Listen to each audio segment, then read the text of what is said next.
Hey, builders, before we begin, I have a quick question for you. Are we connected on social media? The reason I'm asking is because as much as I love giving you the podcast episode every single week, I'd love to take our relationship deeper. So if we're not connected on social media, let's connect. I'm on LinkedIn at Robyn_MindSteps. I'm on Twitter at Robyn_MindSteps. I'm on Facebook at Robyn Jackson. Please, let's connect so we can keep the conversation going. Now, on with the show. You're listening to the School Leadership Reimagined podcast, episode 260. How do builders like us make a dramatic difference in the lives of our students in spite of all the obstacles we face? How do you keep your vision for your school from being held hostage by resistant teachers, uncooperative parents, ridiculous district policies, or a lack of time, money, or resources? If you're facing those challenges right now, here's where you'll find the answers, strategies, and actionable tips you need to overcome any obstacle you face. You don't have to wait to make a difference in the lives of the people you serve. You can turn your school into a success story right now with the people and resources you already have. Let's get started.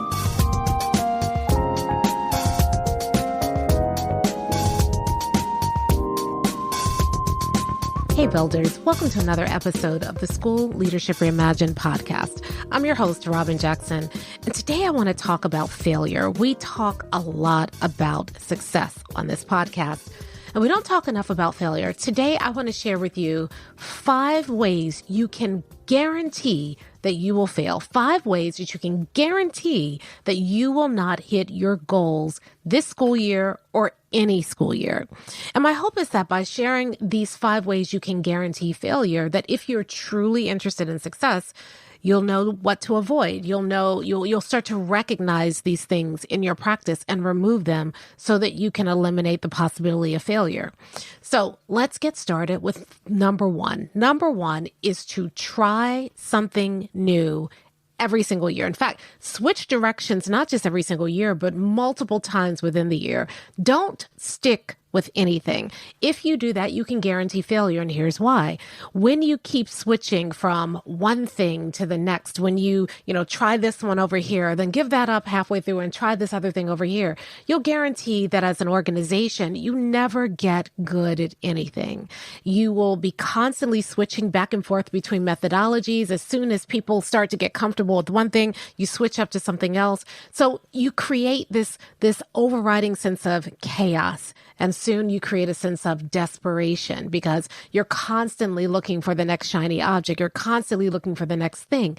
And when you do that, the combination of chaos and desperation and all combined with the lack of skill that you've built up in your staff really creates an environment where failure can thrive. So if you want to guarantee failure for you and for your staff and for your students this year and next year, the thing you need to do is to constantly switch between methodologies. Don't pick anything and stick with it. Don't give your staff time to get good at anything. If you really want to guarantee failure, keep switching up, trying new things, chasing shiny objects, and never sticking with anything. And you can make sure that you and your team will fail.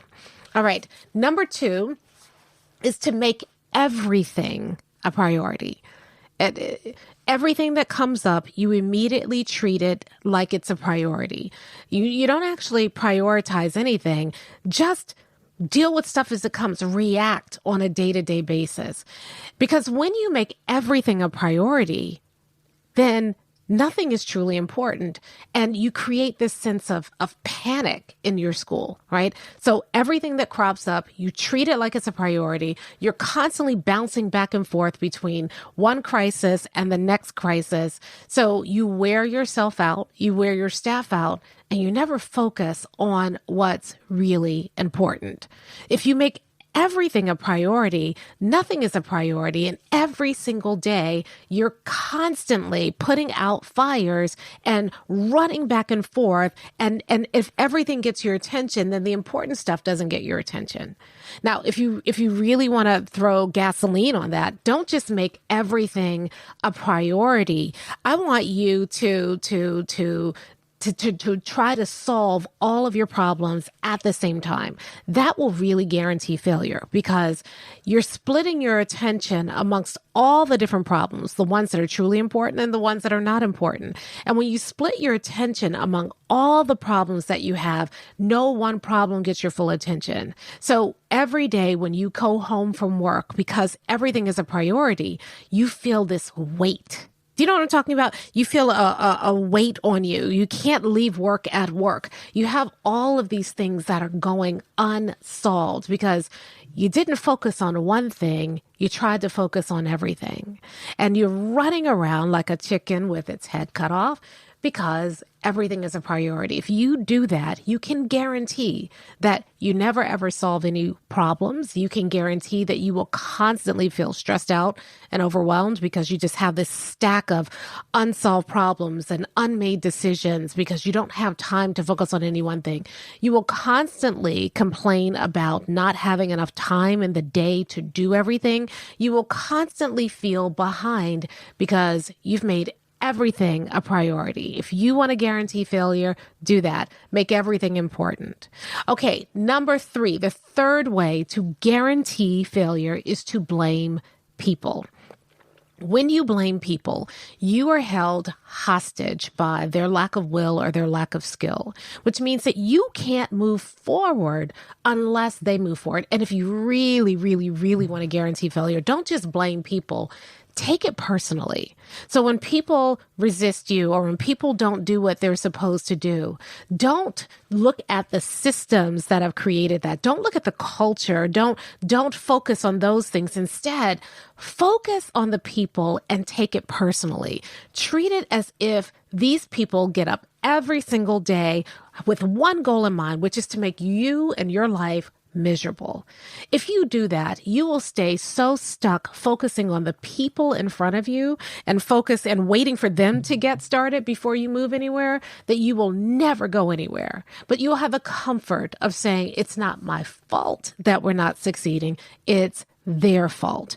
And instead of looking at ways you can be better, instead of moving forward with the organization, instead of making other people better, you stay stuck where they are. And those other people get to control what you do, how you do it, when you do it. They control your level of happiness. If they act up, you're upset.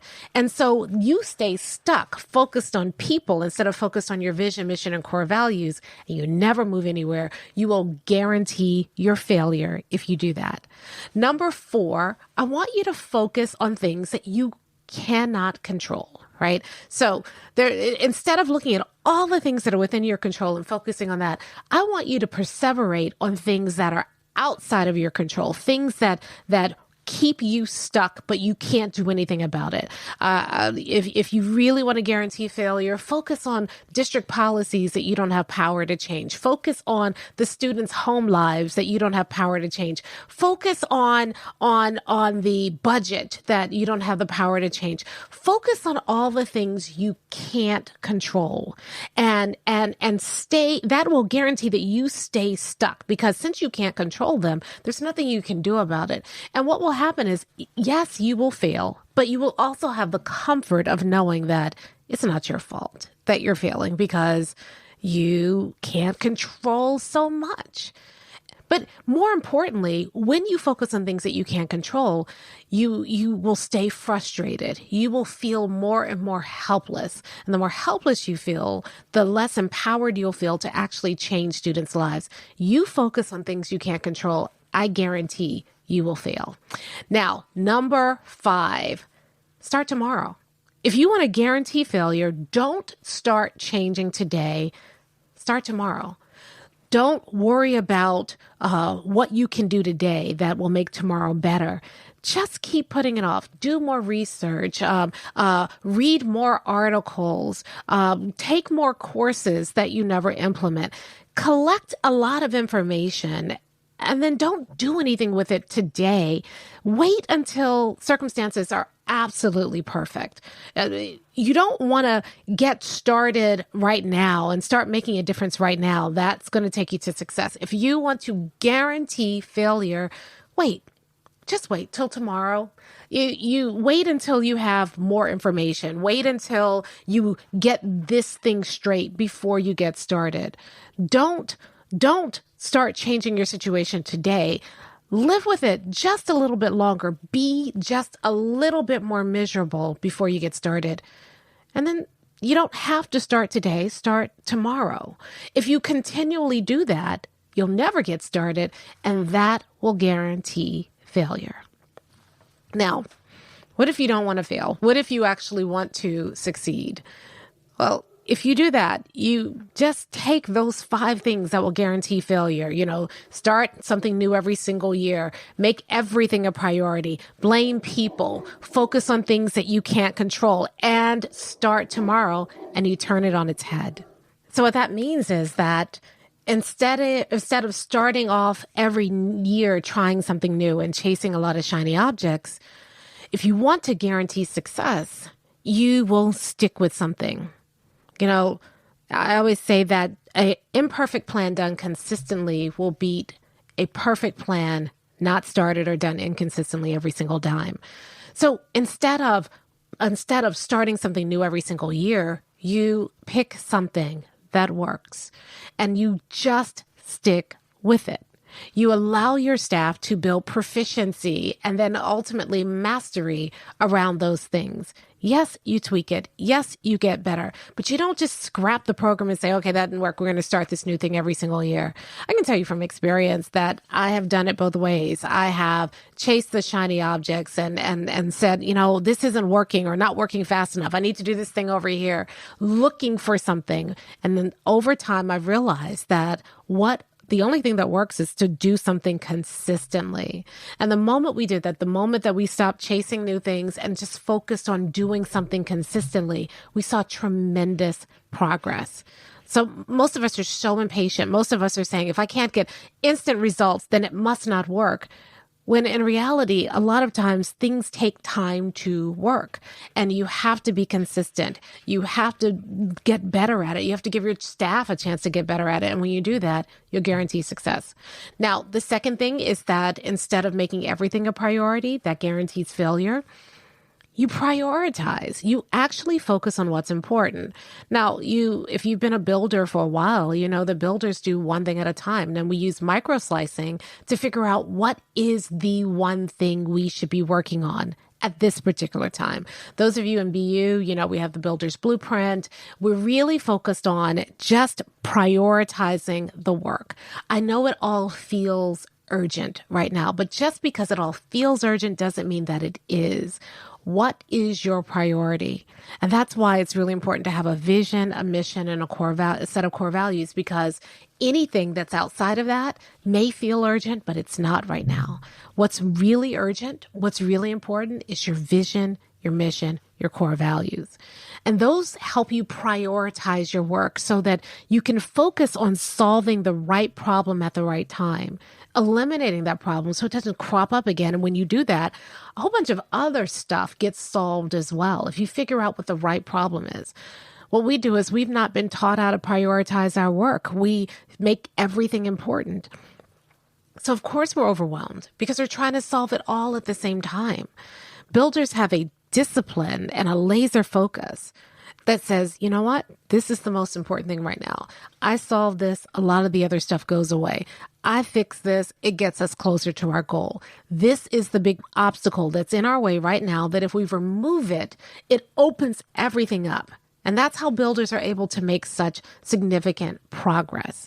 So if you find yourself trying to solve all the problems at once, know that when you do that, you are on a road to failure. You're not going to win doing that. Stop and then just say, what is the priority here? And get focused on what's really important. Focus on that, solve that problem. And then when you do that, you eliminate problems and you make life easier. I love this about being a builder. The more that you eliminate problems, the easier your life gets. The easier the work gets, the bigger the wins become because you are actually solving problems, not just managing them. I read a quote the other day that said, on any given day, it takes a lot less time to manage a problem than it does to solve a problem. But over the course of weeks and months, you're so busy managing this problem and the next problem and the next problem that over time you get more and more overwhelmed. Yes, it takes more time to solve a problem than it does to manage a problem, but it only takes that time in the front end. On the back end, you free up time to do the work that you were meant to do, that you really want to do, because you're not constantly managing problems. So if you want to win, if you want to be successful, you gotta stop making everything a priority and really, truly prioritize your work and focus on the one thing that matters most. And then when you solve that, do the next one thing and the next one thing and the next one thing. And all along the way, you're eliminating problems, you're removing obstacles. So life gets easier and easier and easier, and the wins get bigger and bigger and bigger. All right. So third thing, if you really want to win, if you really want to be successful and not fail, instead of blaming people, you need to blame the process. You see, when you blame people, you are held hostage by their will and skill, which can fluctuate. When you blame the process, you recognize that even if I can't change people, I can change the process, and the process can change people. You can't change people, but you can put processes in place that people choose to engage in, and it changes their behavior. So as a builder, when people are acting up, instead of taking it personal, and I am the queen of taking things personally. You know, it's a lifelong battle. So if you're like me, then I get it. It is so hard, especially when you are working so hard and for something so noble, you know, a cause that's so noble, and people say something that's snarky or nasty, it can eviscerate me. I mean, there are comments that I get sometimes on Facebook, you know, by people I don't even know that could, like, you know, send me to my bed with a cold compress and dark lighting for the rest of the day, because it hurts so much. I think if you care a lot, you often are vulnerable to being hurt a lot. And so I'm not saying this is easy, but the thing that I have to do, the thing that gets me going every single day, is that I'm focused on something bigger. I believe in this work. And when you have work that you believe in, when you have a vision that propels you forward, you stop personalizing stuff as much, and you focus on the things that really matter. And so when I am working with people and they say things that are hurtful, or they push back, or they refuse to do something that is really important for our kids, and I'm relying on people to get this done because you can't do it by yourself, then instead of blaming the people and saying, oh, they're so lazy, oh, they're so nasty, oh, they don't care about kids, oh, they just shouldn't be here, all the things we say about folks, instead of doing that, I say, okay, what about the process allowed this behavior to thrive? Hey, it's Robyn here. Real quick, I just want to interrupt this episode for just a second, because if you are enjoying what you're hearing, then would you mind sharing this episode with somebody else? So all you need to do is just go to your phone, if you're listening to it on your phone or your podcast player, and then click the three dots next to this episode, and it'll give you the option to share the episode. Now, if you do that, three things are going to happen. First, the person that you shared with is going to think you're a hero, especially if they're struggling with what we're talking about right now. They're going to love you. Secondly, you're going to feel good because you're going to get the word out about buildership and start building this buildership nation. And third, you will get my eternal gratitude, because I really want to get this out to the world, and you'd be helping me out. You'd be doing me a huge favor. So please share this episode with someone right now who's dealing with this same issue, someone you think would really benefit. And now back to the show. Totally different thing. I can change a process faster than I can change a person. And if I have the right process, people align themselves to the process. Think about this. There are kids that you know in your school right now who are holy terrors in one teacher's classroom and angels in another teacher's classroom. The kid didn't change. The context changed. The processes and procedures changed. In one classroom, the classroom culture allowed that child to be a terror. In another classroom, the classroom culture does not allow the child to be a terror. We all know this as educators. We've all seen it as educators. So why is it so hard for us to see it when it comes to what we do in our own schools? If you have people who are acting up and staff members who are acting up, you can focus on their behavior, sure, and you can personalize it. Let's, make it even better, right? But all that does is it gets you enmeshed in these battles. It gets you, in your feelings so that you can't focus on the work. It gets you focusing on the adults in the building and not the kids in the building. The moment you take your eyes off of the people and really interrogate the processes, the culture, the things that are happening in your building, the systems that are happening in your building that allow that toxic behavior to shine, that allow people to stay lazy, whatever it is that you're judging them for being. The moment that you do that and you start focusing on those processes, well, you don't need anybody's permission. You can change the processes right away and then watch how the processes change the behavior. So if you really want to succeed, stop focusing on people. This is hard. And I know this is hard because I lived this, but stop taking things personally. It's not about you. Look at the processes that are in place. Ask yourself, what is it about our current processes that allows this kind of behavior to thrive? And then adjust the process. And then watch the behavior change. All right. Number 4, which is kind of related, if you want to fail, focus on stuff that you can't change. But if you want to succeed, stop focusing on stuff you can't change and focus on the stuff you can change. Now, the kids who come, their family life, I hear educators all the time and say, I just want to take all the kids home with me. That's a statement that's a little problematic for a lot of reasons.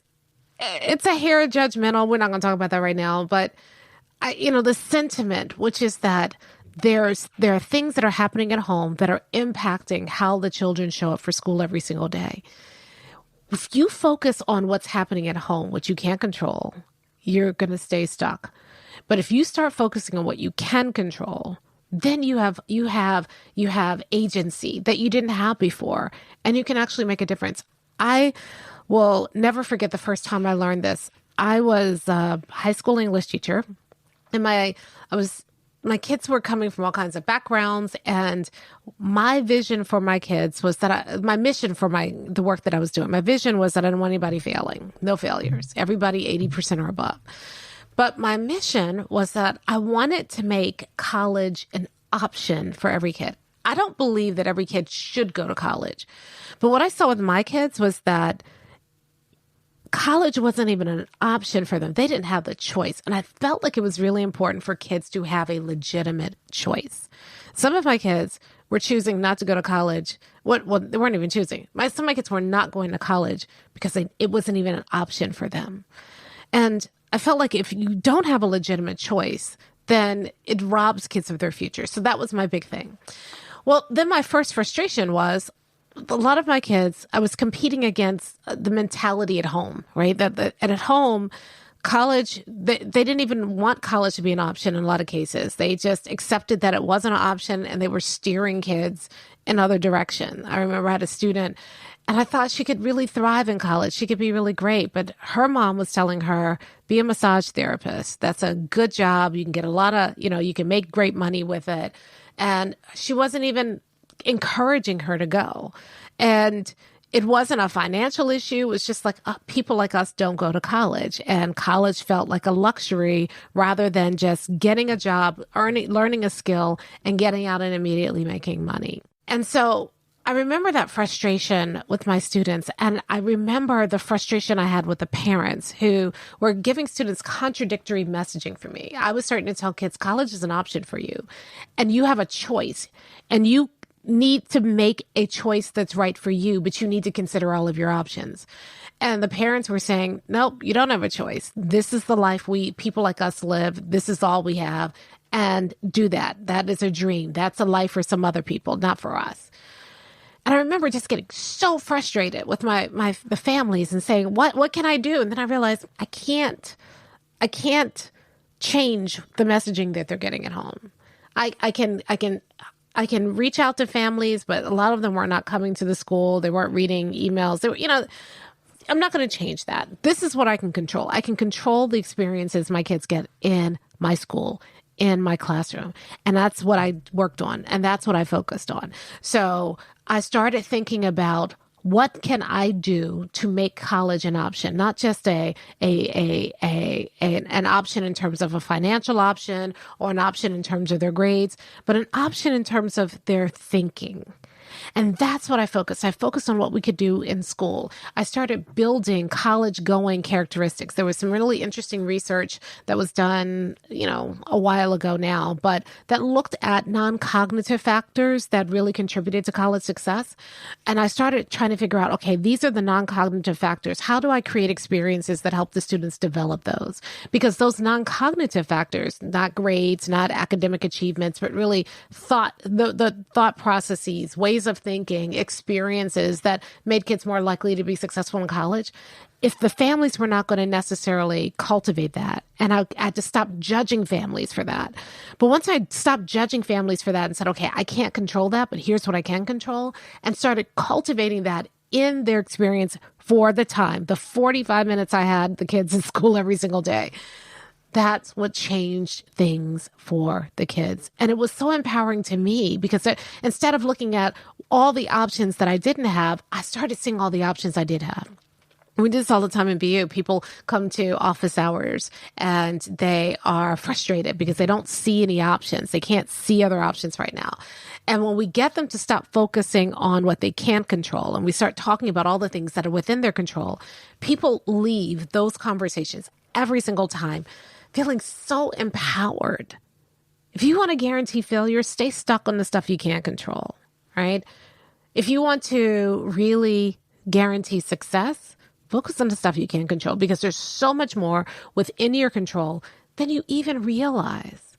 We get frustrated by people and we spend our time and we spend our time trying to control people. And listen, that's the way we were trained to do. The whole idea, the premise behind leadership is that you somehow exert control over other people. And so if you are in a leadership mentality, you stay stuck trying to control people. And when you stay stuck trying to control people, focusing on the adults instead of the kids, you're focused on the wrong thing and you're setting yourself up for a lot of frustration and failure. When you're a builder, you say, can't control that, but there's so much within my control. Am I maximizing all the things that are within my control? And the answer is almost always no. So until you do that, why are you focusing on the stuff you can't control? You have all the stuff within your control that you're not even taking full advantage of. Focus on that. Make inroads there. Experience the results there. And here's the paradox of all of that. When you do that, people change. Circumstances change. Stuff that you thought was out of your control starts to shift because the stuff that's within your control influences the stuff that's outside of your control. And that's how you make a difference. Now, number 5, instead of starting tomorrow, start today. This is my biggest frustration. I'm just going to confess to you right now. It drives me nuts, right?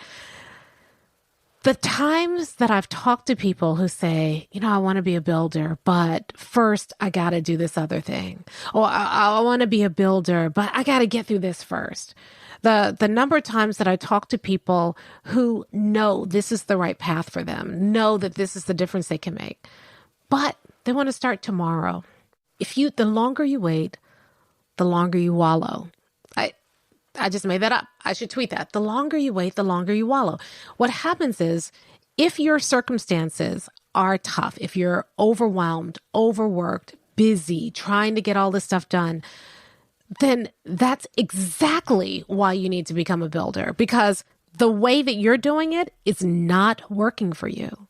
And if you think that using the same thing that got you here, the same things that made you feel so overwhelmed, so overworked, so out of breath all the time, if you think that the same methods you use to end up where you are going to get you out of where you are, so then you have time to become a builder, you are fooling yourself.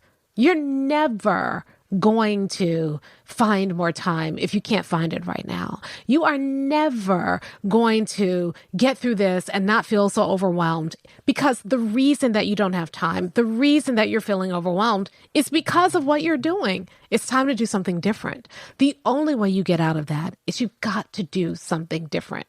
Now, I've made this mistake myself. I remember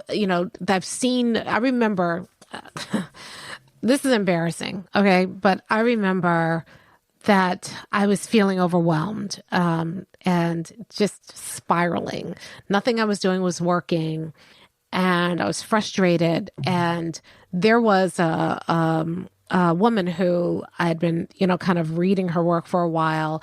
I believed in her process, and I thought it could be a real game changer for me.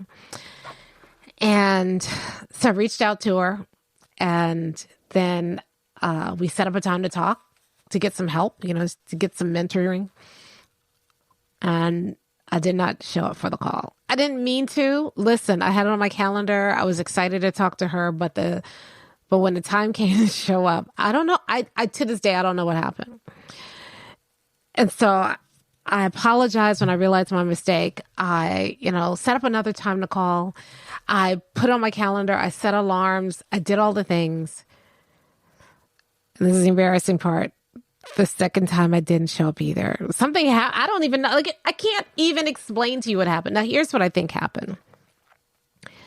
I think that I was subconsciously avoiding it because I just, how you get to the point where you just feel so overwhelmed and so tired sometimes and so frustrated and so, you've been just struggling for so long that you almost feel like nothing is going to help and you just get stuck. I think that's probably what was going on with me, because there's no excuse why I should have missed this call twice. And I remember, apologizing the second time and just being so embarrassed. I can't believe I did it. And then she said, no worries. When you're ready, we can work together. We can talk about working together. And I think 6 months passed. And I kept saying, okay, obviously I'm too busy to work with her right now. Let me get some things out of the way. And then it never stopped. As soon as I got rid of one thing, a new thing happened. And one day I just said, you know what? This is ridiculous. I am struggling. I know that this person can help me. I believe in what she's talking about. Why do I keep struggling? Why am I continuing to flounder when there is help out there? And so then I just said, forget it. I'm gonna reach out. If she might just ignore me because I have ghosted her twice, but she may help me. I don't know. And so I reached out. She was very gracious. And within 24 hours, I had invested in her program and I immediately started working with her. And within 2 weeks, everything was different. Within 2 weeks, she showed me what to do. She helped me think through my problems. She gave me another perspective. And within 2 weeks, things were better. And within a month, things were radically better and have been better ever since. That happened a couple years ago now. It changed everything for me. And so if you're thinking, oh, I really want to, be a builder, but maybe this summer, or let me get through this first. I'm telling you right now, you are lying to yourself, because the reason that you are so overwhelmed and the reason that you're busy is because of what you're doing. You need to do something different. And if you think that what you're doing, the thing that got you into being so overwhelmed and busy, is going to get you out of it, you're fooling yourself. If you think that you just need some more information, you just need to gather some more, you're fooling yourself. If you think, I'll do better next year, or I'll do better this summer, you're fooling yourself. If you think, let me just finish the school year and then somehow magically next school year, you're going to be a builder, you're fooling yourself. You know why? Because next year's getting built right now. If you build next year as a leader, what do you think you're going to do over the summer when you suddenly magically become a builder, but you're working with an infrastructure that was built by a leader? Do you know how frustrated you're going to be? You need to start now. You need to start now. The best way to guarantee failure is to stay where you are and think you're going to start tomorrow. You're lying to yourself. Do you really want to be a builder? There's no reason to wait. If you are feeling overwhelmed right now, that's exactly why you need to be a builder, because leadership got you here. If you are feeling like you don't have any time right now, that's exactly why you need to be a builder, because leadership got you here. If you are feeling frustrated with your staff and hurt by some things that your staff members have been doing, then that's exactly why you need to be a builder, because leadership created those cracks in those relationships.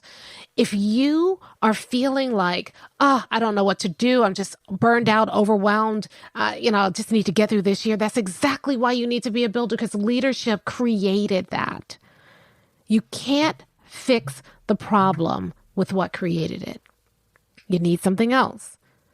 And so if you want to guarantee failure, start something new every single year. Switch in the middle of the year. Never commit to anything. Just keep switching and looking for that perfect magic bullet and never ever getting anything done, but always searching. If you want to fail this year and next year, make everything a priority. Don't pick one thing to focus on. Try to solve all your problems at one time. You want to guarantee failure? Blame people and take it personally. Not just blame the people, but when they act up, make it about you. Make it personal so that you react in a way that makes things worse. If you really want to guarantee failure, then focus on the things you can't control and ignore all the stuff over here that you really could control. Just lament about all the stuff you can't control. And if you really want to guarantee failure, start tomorrow. Keep putting it off. Keep gathering more information. Keep waiting until circumstances get better or until you have the perfect circumstances before you get started. But if you want to succeed, then stick with one thing. Be consistent. Allow you and your staff to get good at something. If you really want to guarantee success, prioritize your work. Don't try to fix and solve every problem. That's not your job. Find the right problems to solve. Solve them once and for all, eliminate them so that you can remove obstacles and barriers and achieve your vision. If you really want to succeed, don't blame people, blame the process. Ask yourself, what is it about the process that's creating this behavior? Fix the process, and that will fix the people. If you really want to guarantee success, don't focus on the things you can't control. Optimize all the things that are within your control. And if you really want to guarantee success, start right now. The choice is yours. You can either do the behaviors that will guarantee failure, or you can focus on the behaviors that will guarantee success. If you choose to be successful like a builder. I'll talk to you next time.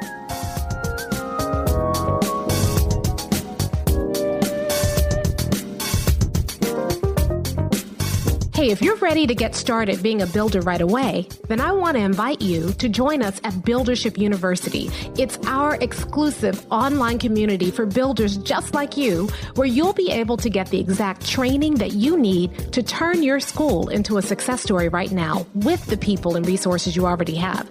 Inside, you'll find our best online courses, live trainings with me, tons of resources, templates, and exemplars, and monthly live office hours with me, where you can ask me anything and get my help on whatever challenge you're facing right now.